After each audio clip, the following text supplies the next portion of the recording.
Jadi kita harus mempunyai jiwa yang stabil kalau mau mengabdi kepada masyarakat. Yang sering saya sebut dalam bahasa Bali itu kata pesaji itu. Ya, kata pesaji itulah kata-kata yang paling singkat, sederhana, tapi sangat susah untuk dilaksanakan. Nah, saya berusaha untuk melangkah ke arah sana. Tinggal sekarang bagaimana masyarakat menilai, itu terserah masyarakat.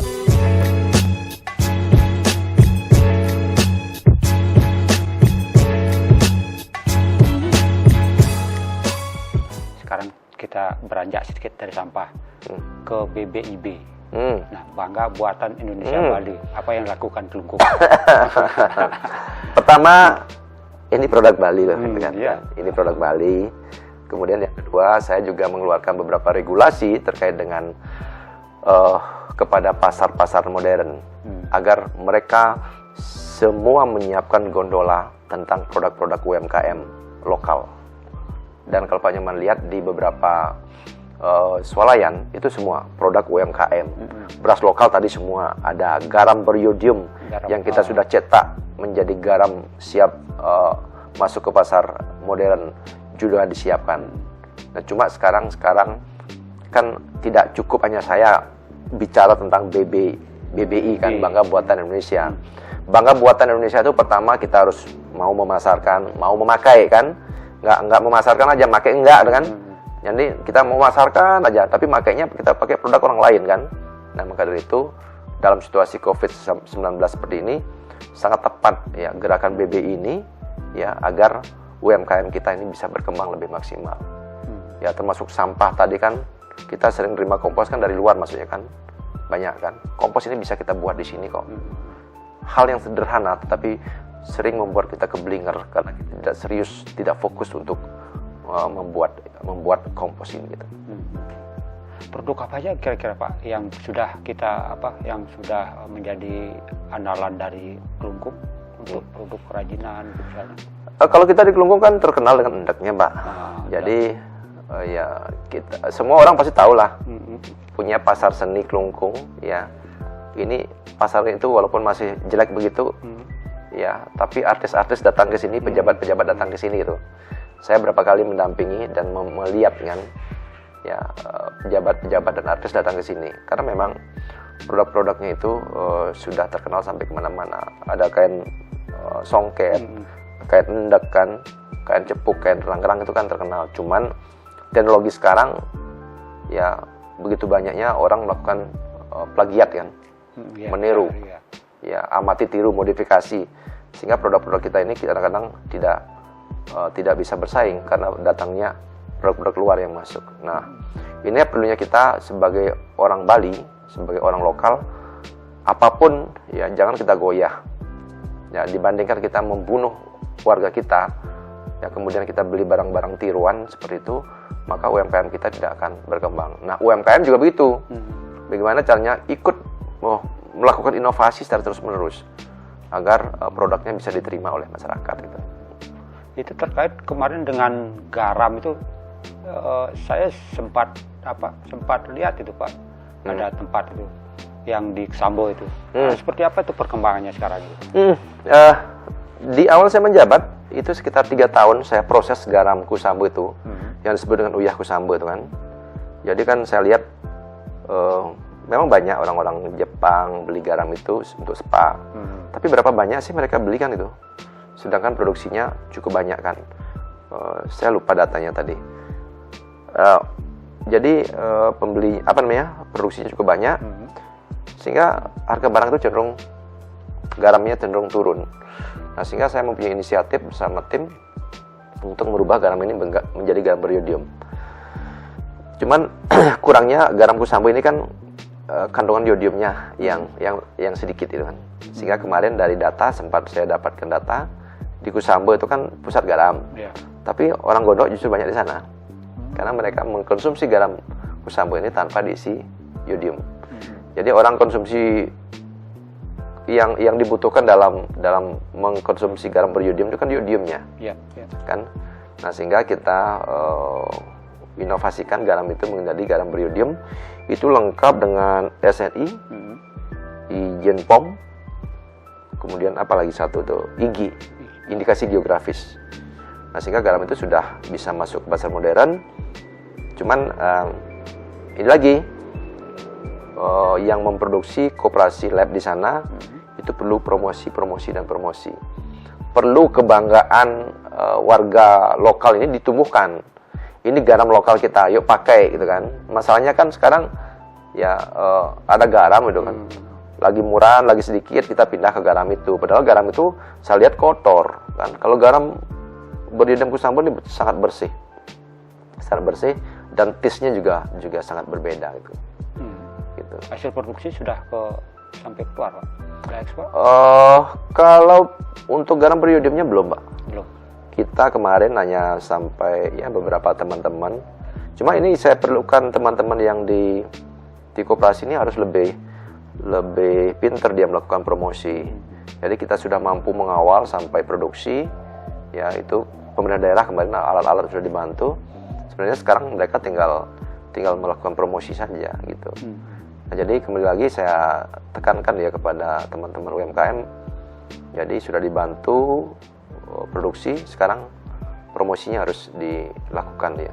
Tapi kalau tidak ya kita terpaksa turun tangan nih melakukan promosi lagi gitu. Ya, sekarang kan ada digital, Pak. Harusnya kan bisa lebih hemat itu. Ya, jadi itu tidak semudah yang kita harapkan juga kan. Jadi walaupun sudah ada digital, ya mereka tidak mau juga melakukan konsep-konsep digitalisasi seperti itu. Jadi mereka masih perlu tuntunan dari pemerintah. Nanti saya akan segera turun lagi agar susah payah kita 3 tahun ya membuat garam beriodium ini. Setelah itu mereka tinggal masarkan aja. Kita udah bantu juga pegawai negeri semuanya wajib pakai garam beriodium itu. Beras lokal wajib semua pegawai negeri itu. Jadi kan pasar sudah pasti kan. Kemudian swalayan juga saya wajibkan jual beras garam beriodium, beras lokal itu semua kita wajibkan. Gitu. Banyak inovasi sebenarnya yang sudah Bapak lakukan kan. Ini kalau dilihat basic dasar Pak dulu dari mana sebenarnya, kalau boleh kita korek sedikit ke belakangnya. Ya, dari cerita tadi orang tentu ini Pak Nyoman nih sebenarnya pegawai apa dulu kan gitu kan. Iya. Jadi gini, saya dulu kan waktu masih kecil kan habis saya dari Ceningan ya, dari Nusa Penida. Jadi saya saudara 8 yang sekolah tamat SMA cuma 3. Saya nyaman balik loh, nyaman balik ya. Jadi SD cari pakan sapi itu ya kerjanya. Kemudian SMP pindah sekolah. Saya jadi abdi, jadi buruh, pelihara ayam. Kemudian tamat SMA, saya tinggal di Puri, di Keraton, jadi abdi juga kan. Lagi 5 tahun. Jadi lengkap 8 tahun saya jadi abdi. Nah dari sana saya banyak belajar menerka diri. Karena hidup ini sudah ada yang ngatur, saya yakin itu. Asal kita menjalankan dengan baik, melakoni dan bisa mensyukuri semua yang kita dapatkan, Tuhan juga akan mengarahkan kita kemana seharusnya kita melangkah gitu kan. Nah pada akhirnya saya bekerja di koperasi kan. Nah gitu. Ya saya tahu kan itu Pak, terakhir Bapak inilah mantan koperasi. Nah, slogannya sekarang kan teman-teman di koperasi itu dulu manajerku, sekarang bupatiku gitu. Karena saya dulu kan kerja di koperasi, orang ngira juga koperasi itu koperasi besar. Koperasi paling kecil saya kerja dulu. Dan waktu itu saya kerja tukang gedong tas kan selama 7 tahun. Kemudian saya juga tukang pungut tabungan. Ya pagi-pagi jam 5 udah ke pasar kan pungut tabungan. Akhirnya saya diberikan kesempatan untuk menjadi manajer. Nah jadi gini, sehebat apapun kita, kalau kita tidak diberikan ruang untuk memperlihatkan siapa kita, maka kita tidak pernah akan kelihatan. Nah, Tuhan rupanya memberikan jalan saya untuk memperlihatkan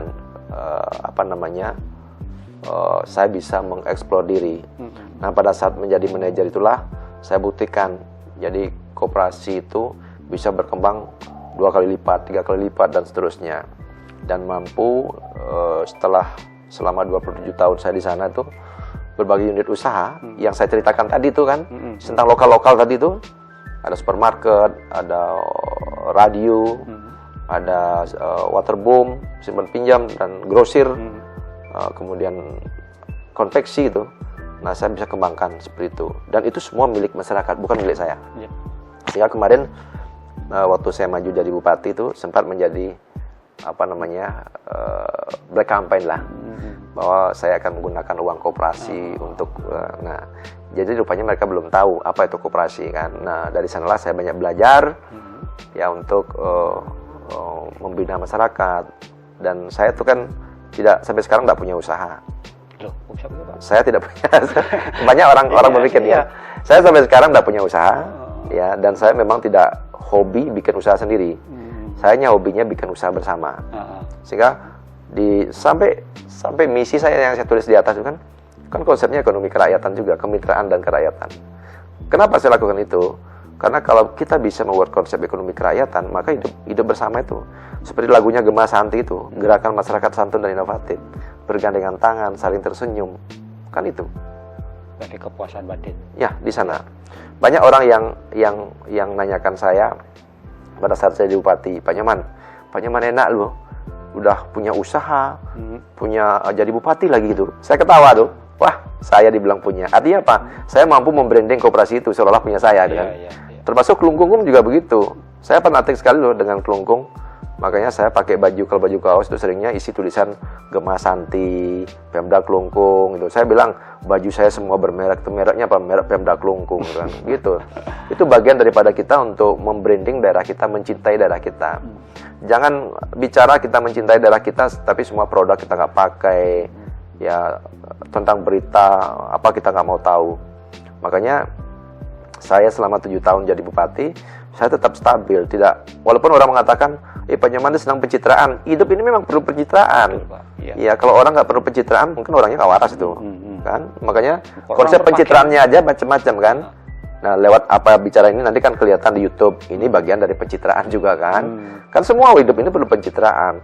Tapi, nah saya kan punya media sosial kan, mempunyai FB, IG saya punya, fanpage saya punya.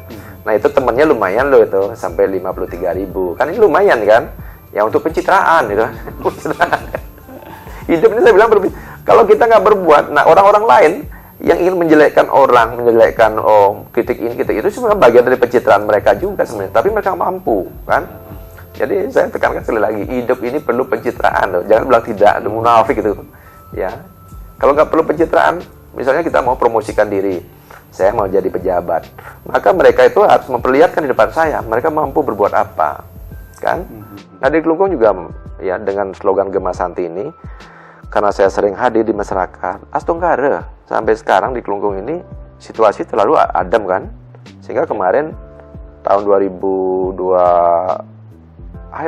awal 2021 ya, ya kita mendapatkan anugerah Harmony Award ya dari Kementerian Agama.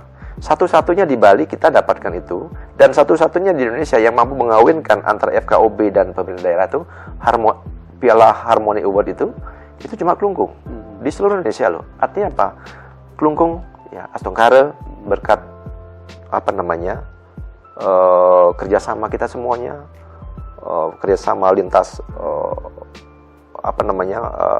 segmen masyarakat, Forum Koordinasi Pimpinan Daerah, Kepolisian, TNI, Polri, kan, ya itu semua pecalang, adat, dinas jadi satu, sehingga Kelungkung ini selalu adem. Ya, jadi sekecil apapun permasalahan, saya cepat harus turun ke lapangan bersama teman-teman di Forum Koordinasi. Nah, itulah menyebabkan Kelungkung adem, sehingga dianugerahi penghargaan itu. Lagi satu juga, kita mendapatkan penghargaan Kabupaten Layak HAM kan, dari Kementerian Hukum dan HAM. Itu 6 kali berturut-turut. Ya, artinya apa? Selama saya menjabat, Astonggara juga tidak ada kasus. Ya, masyarakat juga sangat nurut. Apalagi situasi COVID ini kan. Ya, teman-teman yang lain kadang-kadang nutut senggol aja memerlukan waktu berjam-jam tak nurut.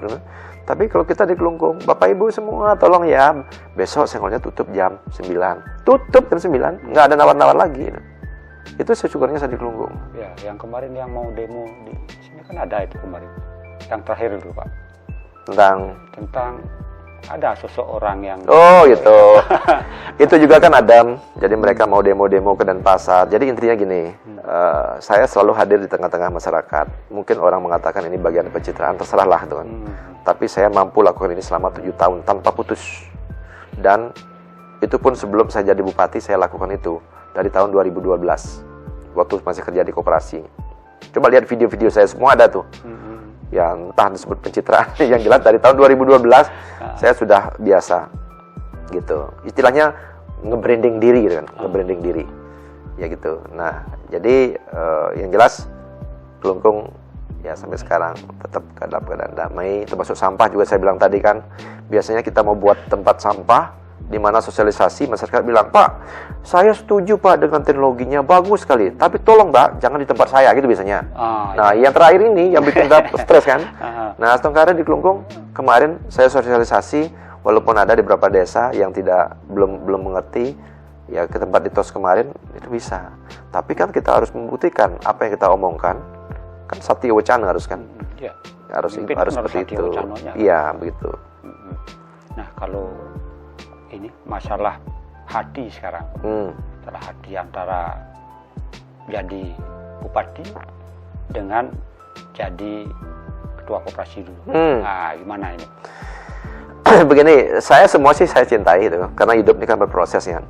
Pada waktu saya di manajer koperasi, pikiran saya nggak pernah kemana-mana. Saya mikirin jadi manajer aja. Setiap hari baju saya baju koperasi Srinadi, koperasi gitu. Keluarga saya juga kalau belanja nggak boleh kemana-mana, harus di koperasi. Sederhana. Nah, pada saat terlalu lama saya di sana, saya akhirnya mengalami titik jenuh juga. Saya ingin berbuat yang jauh lebih besar. Nah, sehingga dengan menjadi bupati ini kan saya mempunyai ruang yang lebih banyak. Mau ciptakan ini, yang penting sesuai dengan regulasi bisa. Melakukan langkah-langkah inovasi dan lain sebagainya itu lebih bisa. Ya karena skupnya semua, kalau koperasi kan terbatas kan. Yeah. Nah, kalau jadi bupati itu kewenangannya lebih tinggi. Kemudian kita mempunyai teamwork yang berpengalaman. Ya ada sekda, ada kepala dinas, itu semua beliau-beliau itu punya pengalaman. Nah, sehingga mana yang lebih enak, sama-sama enak ya. Ya. Pada waktu saya kerja di koperasi, saya merasakan di sana paling enak.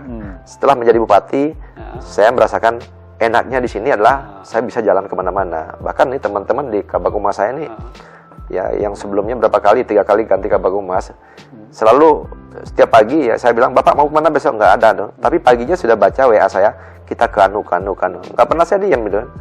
Jadi lagi-lagi orang mengatakan, kadang-kadang di screenshot ya, "Kenapa bupati harus melakukan begini-begini?" Wah, saya heran, terserah mereka lah. Mereka nggak ngerti gitu kan. Jadi kita harus mempunyai jiwa yang stabil kalau mau mengabdi kepada masyarakat. Yang sering saya sebut dalam bahasa Bali itu kata pesaji itu. Ya, kata pesaji itulah kata-kata yang paling singkat, sederhana, tapi sangat susah untuk dilaksanakan. Nah, saya berusaha untuk melangkah ke arah sana. Tinggal sekarang bagaimana masyarakat menilai, itu terserah masyarakat itu. Nggak mencari pesajo yang lain lagi, Pak? Maksudnya? Ya, ini kan baru di sini. Enaknya yang lain ada kok tempat enak. Saya kira untuk menjadi bupati ini mungkin saya lakukan ini maksimal gitu. Hidup ini seperti saya bilang tadi, hidup itu udah ada yang ngatur semua, nggak usah diarahkan kemana-mana. Kalau kita bilang enggak sekarang, nanti kalau sampai ke sana kemana arah kita gitu, kadang-kadang sampai gitu. Saya juga nggak pernah mikiran jadi bupati kok. Dulu berapa kali saya dirayu oleh teman-teman politikus, saya katakan enggak gitu. Bahkan saya sering berdebat dengan teman-teman politikus. Saya bilang saya benci dengan politik gitu kan. Tapi saya pahami bahwa mengelola daerah ini politik itu penting. Wadah kan. Nah, sehingga saya sadari, saya memang harus jalurnya jalur ke sini gitu. Jadi saya mohon doa masyarakat aja lah. Doanya Pak Nyoman juga. Ya, semoga saya bisa menjadi bupati yang pesaje, gitu. Yang baik, bisa menjalankan visi misi yang baik, bisa membuat Kelungkung ini enteg dan deg-deg gitu. Oke, Pak. Mungkin ada pesan untuk pemirsa saya nanti. Ya untuk pemirsa semua. Jadi apa yang saya sampaikan tadi semua mengalir seperti air kan gitu. Jadi pengalaman hidup saya belum semua saya buka tentang bagaimana pahitnya pengalaman hidup saya. Tapi pada intinya bahwa siapapun bisa melakukan apa. Artinya siapapun bisa jadi apa, siapapun bisa melakukan apa, tidak memandang pendidikannya dia apa. Jadi berbuatlah yang baik, ya. Berbuat yang baik, berpikir, berkata, berbuat yang baik. Ya, Tuhan sudah mendengar apa yang kita doakan. Tuhan sudah tahu apa yang kita lakukan. Tetaplah melangkah. Sehingga kita jangan patah semangat karena kita miskin, jangan kita patah semangat karena kita tidak berpendidikan tinggi.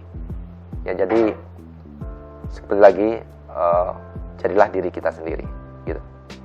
Baiklah, Bapak Bupati, Ya. terima kasih sudah meluangkan waktu bersama kami. Pemirsa, demikian tadi obrolan kita dengan Bapak Bupati Klungkung, Bapak Nyoman Suwirte. Mudah-mudahan ada hikmah yang bisa diambil oleh pemirsa. Terima kasih atas perhatiannya. Kita tutup dengan Permasanti. Om Santi Santi Santi.